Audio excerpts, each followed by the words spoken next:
ಇವರು ನೋಡಿ ರೈತರು ಇವ್ರ ಹತ್ರ ಏನ್ ಮಾಡಿದ್ದಾರೆ, SLV ಗೋಲ್ಡನ್ ಬಿಲ್ಡರ್ಸ್ ಇವ್ರೇನ್ ಮಾಡ್ತಾರೆ, ಹಿಂದೆ ನೋಡಿ ಅಲ್ಲಿ ಕಾಣಿಸ್ತೈತೆ ಬಿಲ್ಡಿಂಗ್, ಇದನ್ನ ಕಟ್ತಾರೆ.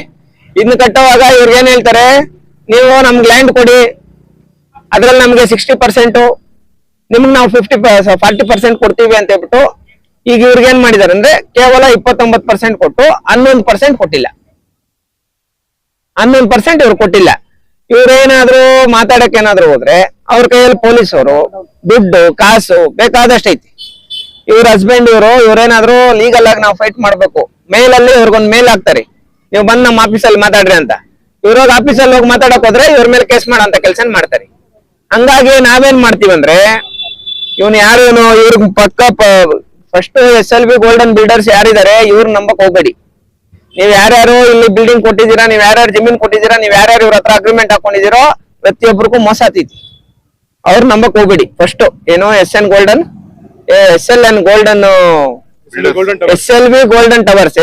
ಗೋಲ್ಡನ್ ಟವರ್ಸ್ ಅವ್ರು ನಂಬೇಡ್ರಿ. ಒಂದು. ಎರಡನೇ ವಿಚಾರ, ಈ ತರ ಜೈಂಟ್ ವೆಂಚರ್ಸ್ ನರಸಿಂಹನಾಯ್ಡು ಅಂತ ಹೇಳ್ಬಿಟ್ಟು ಒಬ್ಬ ಬಿಲ್ಡರು, ನರಸಿಂಹನಾಯ್ಡು ಅಂತ, ಈ ವ್ಯಕ್ತಿ ಏನ್ ಮಾಡ್ತಾನೆ, ನಿಮ್ಗೆ ಯಾಕೆ ನಾನು ಅದೇ ಮಾತಾಡೋವಾಗ ಫಸ್ಟ್ ಜಮೀನ್ ತಗೊಳ್ಳೋವಾಗ ಗೊತ್ತಲ್ಲಣ್ಣ, ನೈಸಾಗಿ ಯಾವ ತರ ಬೇಕು ಆ ತರ ಎಲ್ಲ ನೀಟಾಗಿ ಅವ್ರ ಹತ್ರ ಮಾತಾಡ್ಬಿಟ್ಟು ಇವಾಗ ನಿಮ್ ಕೈಯಲ್ಲಿ ಏನಾತೈತೋ ಮಾಡ್ಕೊಳ್ರಿ, ನಾವು ₹1 ಕೊಡಲ್ಲ ಅಂತಾರೆ. ನೋಡಿ ಅವ್ನು ಕೊಡ್ಬೇಕಾಗಿರೋಂತ ಬ್ಯಾಲೆನ್ಸ್ ಇಷ್ಟು ಸ್ಕ್ವೇರ್ ಫೀಟ್ 2534.44 ಸ್ಕ್ವೇರ್ ಫೀಟ್ ಇವ್ರಿಗಿನ್ನ ಬ್ಯಾಲೆನ್ಸ್ ಇದೆ. ಅದ್ ನಾವು ಕೊಡಲ್ಲ, ನಿಮ್ ಕೈಯಲ್ಲಿ ಏನ್ ಮಾಡ್ತೀರೋ ಮಾಡ್ಕೊಳ್ರಿ ಅಂತ. ಆದ್ರೆ ಬೇರೆಯವ್ರಾದ್ರೆ ಏನ್ ಮಾಡ್ತಾರೆ ಪಾಪ, ಕೋರ್ಟ್ಗಳು ಅಲ್ದಾಡಿ ಸುಸ್ತಾಗ್ಬಿಡ್ತಾರೆ. ಸಂದೇಶ ಹಂಗ್ ಮಾಡಲ್ಲ. ಕೋರ್ಟಲ್ಲಿ ಕಾನೂನಾತ್ಮಕವಾಗಿ ಹೋರಾಟ ಮಾಡ್ತೀನಿ, ಪೊಲೀಸ್ ಸ್ಟೇಷನ್ ಅಲ್ಲಿ ಕಂಪ್ಲೇಂಟ್ ಕೊಡ್ತೀನಿ. ಅದಕ್ಕಿಂತ ಇಂಪಾರ್ಟೆಂಟ್ ಏನಂದ್ರೆ ಈ ಲೇಔಟ್ ಮುಂದೆ ಬಂದು ಕುತ್ಕೊಂತೀನಿ. ಈ ವಾರದಲ್ಲಿ ಇವ್ರದ್ದು ಬಗೆಹರಿಬೇಕು.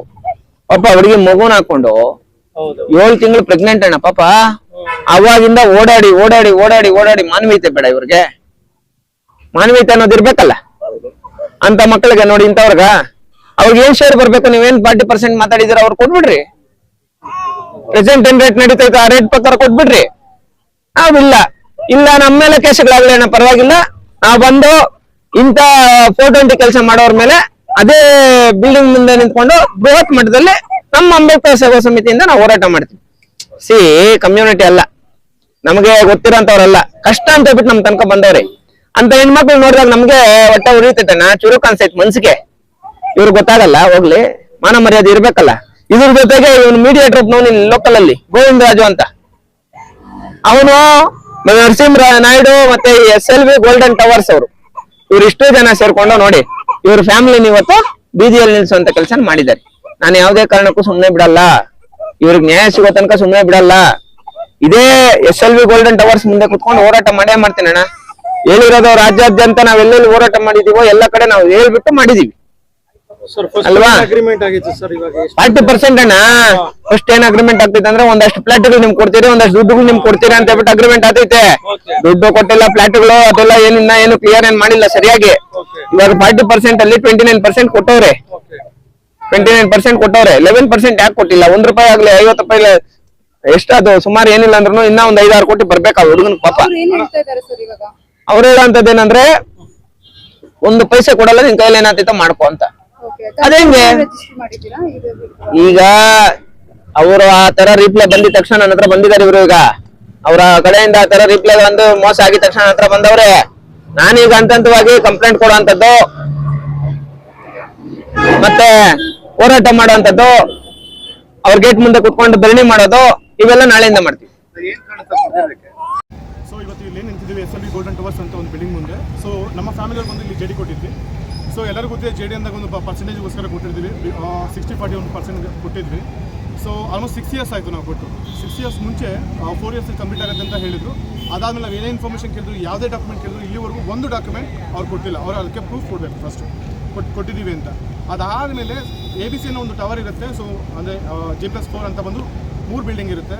ಸಡನ್ನಾಗಿ ಚೇಂಜ್ ಆಗುತ್ತೆ, ಪ್ಲಾನ್ಸ್ ಎಲ್ಲ ಚೇಂಜ್ ಆಗುತ್ತೆ. ಕೇಳಕ್ಕೆ ಬಂದಾಗ ನಾವು ಯಾವ ಡಾಕ್ಯುಮೆಂಟೇಷನ್ ಕೊಡೋಕ್ಕಲ್ಲ, ಬಿಕಾಸ್ ಹತ್ರ ಆಡಿಯೋ ಕೂಡ ಇದೆ. ಯಾವುದೇ ಡಾಕ್ಯುಮೆಂಟೇಷನ್ ನಾವು ಯಾರಿಗೂ ಕೊಡೋಕ್ಕಾಗಲ್ಲ, ಬಿಕಾಸ್ ಅದು ಮಿಸ್ಲೀಡ್ ಆಗುತ್ತೆ ಹಾಗೆ ಅಂತಾರೆ. ಸರಿ ಆಯಿತು, ನಾವು ಕೊಟ್ಟಿದ್ದೀವಲ್ಲ, ನಮ್ಮದು ಪ್ರಾಪರಾಗಿ ನಮ್ಮದು ಸೇವ್ ಆಗಬೇಕು ಪ್ರಾಪರಾಗಿ, ಯಾವಾಗ ಕೊಡ್ತೀರಿ ಅಂತ ಹಾಗೆ ಅಂತ ಕೇಳ್ತೀವಿ. ಅದಾದಮೇಲೆ ಸರಿ ಆಯಿತು ಆಮೇಲೆ ಕೊಡ್ತೀವಿ ಅಂತ ಹೇಳ್ತಾರೆ. ಬಟ್ ಯಾವುದೇ ಒಂದು ಸಪ್ಲಿಮೆಂಟ್ರಿ ಎಕ್ಸಿಕ್ಯೂಟ್ ಆದಮೇಲೆ ಬಿಲ್ಡಿಂಗ್ ಕನ್ಸ್ಟ್ರಕ್ಷನ್ ಸ್ಟಾರ್ಟ್ ಮಾಡ್ತಾರೆ. ಬಟ್ ಇವರು 3 ಸಪ್ಲಿಮೆಂಟ್ ಅದನ್ನ ಅಲಾಟ್ಮೆಂಟ್ ಲೆಟರ್ ಚೇಂಜ್ ಮಾಡಿದ್ದಾರೆ 3 ಸಲ. UDS ಅಂತ ಬಂದಾಗ ಅಷ್ಟೇ 416 ಇರುತ್ತೆ, 414 ಆಗುತ್ತೆ, 411 ಆಗುತ್ತೆ. ಅದಕ್ಕೂ ಕ್ಲಾರಿಟಿ ಇಲ್ಲ. ಯಾವುದೇ ಡಾಕ್ಯುಮೆಂಟೇಷನ್ ಕೆಳಗೆ ಬಂದರೆ ನಿಮಗೆ ಅಧಿಕಾರ ಇಲ್ಲ ಅನ್ನೋದು, ಇಲ್ಲ ನನ್ನ ವಯಸ್ಸು ಅಧಿಕಾರ ಇಲ್ಲ ಅನ್ನೋದು, ಅವ್ರ ತಾಯಿ ಬರಲಿ ಅನ್ನೋದು ಮತ್ತೊಬ್ರು.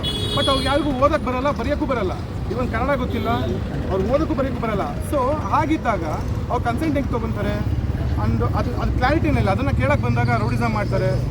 ಆಮೇಲೆ ಹೆಣ್ಮಗುನ ಬಿಡೋದು ಮಾತಾಡೋಕ್ಕೆ. ಮ್ಯಾನೇಜ್ಮೆಂಟ್ ಅವರು ಕ್ಲಾರಿಟಿ ಕೊಡೋಕೆ ಒಂದು ಹೆಣ್ಮಗುನ ಇಕ್ಕಿದ್ದಾರೆ ಅಂದಮೇಲೆ ಅಪ್ಪ ನಮ್ಮ ಗ್ಲಾಸ್ ಆಗ್ತಿರ್ಬೇಕಾದ್ರೆ ನಮ್ಮದು ಒಂದು ಸಂಕಟ ಇರುತ್ತೆ, ಕೇಳಕ್ಕೆ ಹೇಳ್ತೀವಿ, ವಾಯ್ಸ್ ರೇಸ್ ಆಗೇ ಆಗುತ್ತೆ. ಅದನ್ನು ಅವರು ಥ್ರೆಟನಿಂಗ್ ಮಾಡ್ತಾ ಇದೀವಿ ಅನ್ನೋದು, ಮತ್ತೊಂದು ಮಾಡ್ತಾ ಇದೀವಿ ಅನ್ನೋದು ಎಷ್ಟೊಂದು ಸಲ ಕೇಳಿದ್ದೀವಿ. ಲ್ಯಾಂಡ್ ಓನರ್ಸ್ ಎಲ್ಲರೂ ಕರೆಸಿ ಮಾತಾಡಿ ಅಂತ ಎಲ್ಲರೂ ಒಪ್ಕೊಂಡಿದ್ದಾರೆ, ಸೈನ್ ಮಾಡಿದ್ದಾರೆ. ಬಟ್ ಡಾಕ್ಯುಮೆಂಟೇ ಪ್ರೊವೈಡ್ ಮಾಡಿಲ್ಲ ಅಂದಮೇಲೆ ಅವ್ರಿಗೆ ಕ್ಯಾಲ್ಕುಲೇಷನ್ಸ್ ಹೇಗೆ ಗೊತ್ತಾಗುತ್ತೆ? ಯಾಕೆಂದರೆ ಇವತ್ತು ಎಲ್ಲರಿಗೂ ಗೊತ್ತಿದೆ, ಒಂದು ಬೆಂಗಳೂರಲ್ಲಿ 30-40 ಸೈಟ್ ತೊಗೊಬೇಕಂದ್ರೆ ಎಷ್ಟು ಕಷ್ಟ ಇದೆ. ಒಂದು ಮಿನಿಮಮ್ 60 ಲಕ್ಷ ಬೇಕು, ಅವ್ನು ಕಟ್ಟಬೇಕು ಅಂದರೆ 1 ಕೋಟಿ ಆಗುತ್ತೆ. ಇವತ್ತು ಇಲ್ಲಿ ಒಂದು 2,500 ಸ್ಕ್ವೇರ್ ಫೀಟು. ಸೊ ಅವ್ರು ಪ್ರಮೋಟ್ ಮಾಡೋ ಪ್ರಕಾರ 13,000 ಇದೆ. ಸೊ ಆ ಥರ ಹೋದಾಗ 3 to 4 CR ಆಗುತ್ತೆ. ಸೊ ಇವಾಗ ನಮ್ಮ ಮಚ್ಚ ಅಂತ ಬಂದಾಗಲೂ ಅವ್ನು 1,000ಕ್ಕೆ ಆಟೋ ಓಡಿಸ್ತಾನೆ. ಇದು ನಾವು ಸಂಕಟ ಆಗಲ್ವ? ನಾವು ಹೆಂಗೆ ಬಿಡೋಕ್ಕಾಗತ್ತೆ ಇವ್ರ ಹತ್ರ? ಆ್ಯಂಡ್ ಹಾಗೆ ನಾವು ಜಾಸ್ತಿ ಕೇಳ್ತಾ ಇಲ್ಲ. ನಾವು ಎಷ್ಟು ಕೊಟ್ಟಿದ್ದೀವಿ? 5 ರೂಪಾಯಿ ಕೊಟ್ಟಿದ್ದೀನಪ್ಪ ನಿಮಗೆ, ನಂಗೆ 5 ರೂಪಾಯಿ ಕೊಡು, ಇಷ್ಟು ವರ್ಷ ಕಾಯ್ದೀವಿ, ಓಕೆ ಲಾಭ ಬೇಡ ನಮಗೆ, ನಾವೇನು ಕೊಟ್ಟಿದ್ದೀವಿ ಅದನ್ನು ಕೊಡು.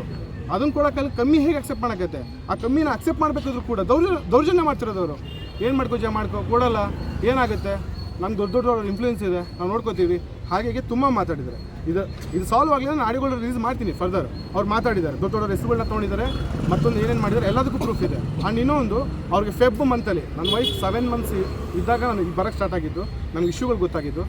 ನಮಗೆ ಕ್ಯಾಲ್ಕುಲೇಷನ್ ಯಾವಾಗ ಗೊತ್ತಾಗುತ್ತೆ ಅಂದರೆ ಬಿಲ್ಡಿಂಗ್ ಲೈಸೆನ್ಸ್ ನಮ್ಗೆ ಸಿಕ್ಕಾದ್ಮೇಲೆ ಟೋಟಲ್ ಏರಿಯಾ ಎಷ್ಟಿದೆ, ಎಷ್ಟು ಕನ್ಸ್ಟ್ರಕ್ಟ್ ಮಾಡಿದ್ದಾರೆ, ನಮ್ಮ ಪರ್ಸೆಂಟೇಜ್ ಎಷ್ಟು ಬರಬೇಕು ಅಂತ ನಾವು ಕ್ಯಾಲ್ಕುಲೇಷನ್ ಹಾಕಿದ್ಮೇಲೆ ಅವರೇ ನಮ್ಗೆ ಕೊಡಬೇಕು. ಇವಾಗ ಫ್ಯಾಮಿಲಿ ದುಡ್ಡು ಇಸ್ಕೊಂಡಿದ್ದಾರೆ, ಮತ್ತೊಂದು ತೊಗೊಂಡಿದ್ದಾರೆ, ಬಿಲ್ಡರ್ ಮೀಡಿಯೇಟರ್ ಕೆಲಸ ಮಾಡ್ತಿದ್ದಾರೆ. ಅಂದರೆ ಅವ್ರು ದುಡ್ಡು ಇಸ್ಕೊಂಡಿದ್ರೆ ಸಾಲ್ವ್ ಮಾಡಿಬಿಡಿ ಅವ್ರಿಗೆ. ನಾವು ನಿಮಗೆ ಲ್ಯಾಂಡ್ ಕೊಟ್ಟಿದ್ದೀವಿ, ನಮ್ಮದು ಶೇರ್ ಇದೆ, ನಮಗೆ ಕೊಡಿ ಫಸ್ಟು. ಓದೋಕ್ಕೆ ಬರೆಯೋಕ್ಕೆ ಬರ್ದಿರೋ ಹತ್ರ ನೀವು ಮೋಸ ಮಾಡೋದಲ್ಲ. ಓದಿರೋ ಅಂಥ ಒಂದು ಫ್ಯಾಮಿಲಿ ನಾವಿರಬೇಕಾದ್ರೆ ನಮಗೆ ಇಷ್ಟ ಆಗ್ತಿದೆ ಅಂದರೆ ಇನ್ನು ಬೇರೆಯವ್ರಿಗೆ ಡಾಕ್ಯುಮೆಂಟೇಷನ್ಸೇ ಇಲ್ಲ, ಅವ್ರಿಗೆ ಏನು ಗೊತ್ತಾಗುತ್ತೆ? ಕ್ಯಾಲ್ಕುಲೇಷನ್ಸ್ ಏನು ಗೊತ್ತಾಗುತ್ತೆ? JD ಅಂದರೆ ಏನು, ಸಪ್ಲಿಮೆಂಟ್ರಿ ಅಂದರೆ ಏನು, ಬಿಲ್ಡಿಂಗ್ ಲೈಸೆನ್ಸ್ ಅಂದರೆ ಏನು, ರೇರ್ ಅಂದರೆ ಏನು, ಎಷ್ಟೋ ಜನಕ್ಕೆ ಏನು ಕ್ಲಾರಿಟಿನೇ ಇಲ್ಲ. ಸೊ ಈ ಥರ ಬಂದಾಗ ನಾವು ಫೈನಲ್ಗೆ 6 months ವೆಯ್ಟ್ ಮಾಡಿದ್ದೀವಿ. ಆಲ್ರೆಡಿ ಮಗು ಹುಟ್ಟಿದೆ, 2 months ಇವಾಗ 6 months ಆಗಿದೆ, ಅಲಿತಾನೇ ಇದ್ದೀವಿ. ಅವ್ರ ಹತ್ರ ಹೋಗಿ ಕೇಳಕ್ಕೆ ಬಂದಿದ್ದಕ್ಕೆ ಒಂದು ಹುಡುಗಿನ ಬಿಟ್ಬಿಟ್ಟು ಅವ್ರ ವಾಯ್ಸ್ ರೇಸ್ ಮಾಡಿಬಿಟ್ಟು ಏನು ಮಾಡ್ಕೊಂಚ ಮೀಡಿಯಾ ಮುಂದೆ ಹೋಗ್ತೀಯಾ, ಏನೂ ಆಗಲ್ಲ, ಪೊಲಿಟಿಕ್ಸ್ ಹತ್ರ ಹೋಗ್ತೀಯಾ, ನಮ್ಗೆ ಕಾಂಟ್ಯಾಕ್ಟ್ ಇದೆ, ಕೇಸ್ ಹಾಕು, ಮಾತಿದ್ರೆ ಕೇಸ್ ಹಾಕು ಅಂತಾರೆ. ಕೇಸ್ ಹಾಕು ಅಂದರೆ ನನ್ನೇ ಅವರು ಇದು ಮಾಡ್ತಿದ್ದಾರೆ, ಪ್ರೊವೋಕ್ ಮಾಡ್ತಿದ್ದಾರೆ. ಯಾಕೆ ಅಂದರೆ ಒಳಗಡೆ ಹೊಂಟೋಗುತ್ತೆ ಮ್ಯಾಟ್ರು, ಪಬ್ಲಿಕ್ ಗೊತ್ತಾಗಲ್ಲ. ಸೊ ನಾವು ಸೋಷಿಯಲ್ ಮೀಡಿಯಾ ಕೂಡ ಹಾಕಿದ್ದೀವಿ, ಮತ್ತೊಂದು ಕಡೆ ಹಾಕಿದ್ದೀವಿ. ಬಿಕಾಸ್ ಸಾಲ್ವ್ ಆಗಲಿ, ನಾವು ಅವ್ರಿಗೆ ಆಪ್ಷನ್ ನಾವು ಲಾಸ್ ಮಾಡಿಕೊಂಡು 4160ಗೆ ನಾವು ಅಕ್ಸೆಪ್ಟ್ ಮಾಡಿದ್ವಿ, ಇಲ್ಲ ಅಂತ ಹೇಳ್ತೀರ. 4160 ಅಕ್ಸೆಪ್ಟ್ ಮಾಡಿದ್ವಿ. ನಾವು ಇಲ್ಲಿ ಇರಲ್ಲ, ಇನ್ನು ನಮಗೆ ಕೊಟ್ಬಿಡಿ, ನಾವು ಆಚೆ ಹೋಗ್ಬಿಡ್ತೀವಿ, ಏನು ಮಾರ್ಕೆಟ್ ರೇಟ್ ಇದೆ ಕೊಟ್ಬಿಡಿ, ನಾವು ಆಚೆ ಹೋಗ್ತೀವಿ ಅಂತ ಹೇಳಿ ಕ್ಲಿಯರ್ ಮಾಡಿದ್ದು. MOE ಎಲ್ಲ ಬ್ರೀಚ್ ಮಾಡಿ ಫೈನಲಾಗಿ ಎಲ್ಲ ಮಾಡಿ ಇವಾಗ ಏನು ಆಗುತ್ತಾಗಿ. ಬಿಕಾಸ್ ಅವಾಗ 7th floor ಇತ್ತು, ಇವಾಗ 11th floor ಆಗಿದೆ. ಬಿಕಾಸ್ ಕಂಪ್ಲೀಷನ್ ಟೈಮ್ ಅದು. ಇವಾಗ ಯಾರೋ ಅನ್ಕೊಬೋದು ಕಂಪ್ಲೀಷನ್ ಆಗ್ತಿದೆ, ಲಾಭಕ್ಕೋಸ್ಕರ ಬಂದು ಜಗಳ ಆಗ್ತಿದ್ದಾರೆ ಅಂತ. ಇವಾಗ ಅಟ್ಲೀಸ್ಟ್ ನಿಮಗೆ ದುಡ್ಡು ಬರಲಿಲ್ಲ ಅಂದರೆ ರೆಸ್ಪೆಕ್ಟ್ ಆದರೂ ಸಿಗಬೇಕಲ್ಲ. ಒಂದು ಹೆಣ್ಮಗು ಬಂದು ಮಾತಾಡಬೇಕಾದ್ರೆ ನಿಂಗೆ ಅಧಿಕಾರನೆಲ್ಲ ಹೋಗುವಂದಾಗ of course as a responsible person, as husband, as a family person ನಾನು ನಿಂತ್ಕೊಂಡು ಮಾತಾಡಲೇಬೇಕು. ಅದಕ್ಕೋಸ್ಕರ ನಾನು ನಿಂತ್ಕೊಂಡು ಮಾತಾಡಿದೆ. ಸೊ ಅದಕ್ಕೋಸ್ಕರ ಬಿಕಾಸ್ ಸಂದೇಶವನ್ನು ಕೂಡ ನಾನು ಮೀಟ್ ಆಗಿ ಈ ಥರ ಒಂದು ಬರಬೇಕು ಅಂದಾಗ ಅವರು ಕೂಡ ಬಂದು ಇವತ್ತು ನ್ಯಾಯ ಕೊಡಿಸ್ತಾ ಇದ್ದಾರೆ.